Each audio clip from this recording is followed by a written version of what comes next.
So let me be upfront. I usually do the raw trailer reactions, and I try not to let the behind the scenes or the political background of the performers get in the way. So if I react to a Mel Gibson film or trailer, I usually stick to the film or trailer. But Scientology, I do feel, is a very ugly, dangerous cult. So I really can't ignore Will being all gushy and loving it for a long time. And now he doesn't talk about it, but I bet you he's still a very Hubbard guy. And then he has his ties to Louis Farrakhan. So this one will be a little biased. I will try to do a reaction down the road where I will not get into that stuff, but I am judging it from that perspective. And to be fair, the trailer was not too bad, and this is the final trailer. I will say this, be positive. It is a lot better than the first trailer, which I think was a mess. And there were some genuinely great, funny moments towards the end. And the first trailer also had that. The best parts were towards the end.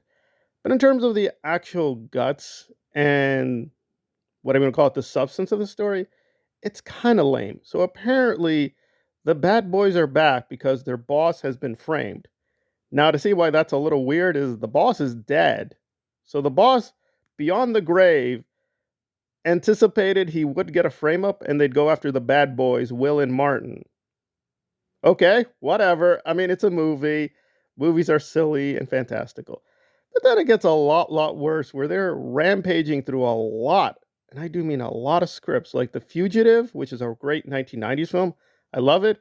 They're just going to blatantly steal that and put that in the movie. It's like, all right. And they're really not moving forward because they've kind of done this. Like the bad boys being against the system. Yeah, that's in the first film. So them being out on their own, they're just these wild cards.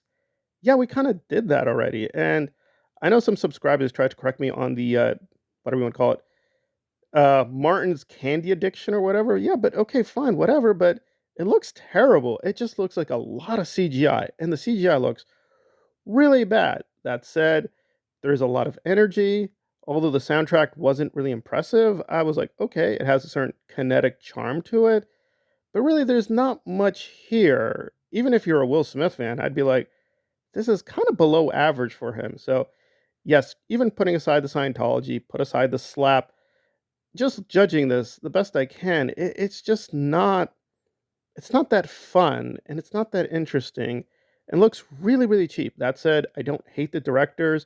I'm curious what they did with Batgirl. They are very talented, but this is so tonally and stylistically different from the other films. I'm like, I don't know, but I didn't see part three. To be fair, maybe part three is like gonna give you enough to be like, oh, they really opened up a lot of storytelling possibilities. But yeah, I'm kind of fearful this is just a quick buck thing, and Will has been, to put it mildly, not been doing too well with the box office lately because of his controversy. So he's trying to get back to being the king of Hollywood. But this is not the one. This is not Oppenheimer.